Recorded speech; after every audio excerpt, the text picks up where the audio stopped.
కూటమి నాయకులపై అనుచిత వ్యాఖ్యలు చేసిన పేర్ని నానిపై ఎమ్మెల్యే సుందరపు విజయ్ మండిపడ్డారు. వైసీపీ పాలనలో నోటికి వచ్చినట్లు మాట్లాడారని ఆగ్రహం వ్యక్తం చేశారు. 2024 ఎన్నికల్లో ప్రజల తీర్పు నుంచి ఏం నేర్చుకున్నారని ఎమ్మెల్యే ప్రశ్నించారు.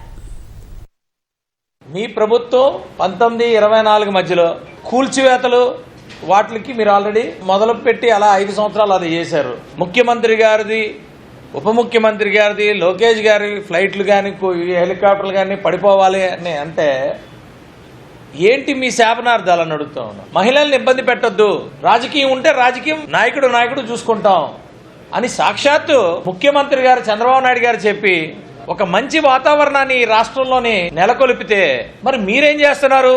మీరు మీ మనస్తత్వాన్ని మార్చుకోండి, మీ ఆలోచన విధానాన్ని మార్చుకోండి అని చెప్పి మేము చెప్తా ఉన్నాం. అందుకే కదా ఈరోజు 11 సీట్లకి మీరు పరిమితం అయ్యారు. 5 సంవత్సరాలు కూడా ఇష్టానుసారంగా మాట్లాడుతూ కూర్చున్నారు. ఇప్పుడు కూడా అలాగే మాట్లాడుతున్నారు. అంటే మీరు ఏం నేర్చుకున్నారు? 2024 ఎన్నికల్లో ప్రజలు ఇచ్చిన తీర్పుతో మీరు ఏం నేర్చుకున్నారు? మీకు నిజంగా చిత్తశుద్ధి ఉంటే మీ పార్టీని అసెంబ్లీలో మరి రమ్మని చెప్పండి. 11 మంది ఉన్నారు, వాళ్ళతో కరెక్ట్గా మాట్లాడమనండి. గూగుల్ సెంటర్లు ఇంకా మంచి ఇవి కూడా అమరావతిలో పెట్టారు. గూగుల్ అనేది ప్రపంచవ్యాప్తంగా ఉన్నది. ఈరోజు వాళ్ళు విశాఖపట్నం అన్ని గూగుల్ ప్రపంచవ్యాప్తంగా విశాఖపట్నాన్ని ఐడెంటిఫై చేశారు బెస్ట్ సిటీ అని. కాబట్టి మేము ఇక్కడికి వస్తామన్నారు, మనం ఆహ్వానించాం. ఆయన మేము గౌరవిస్తాం.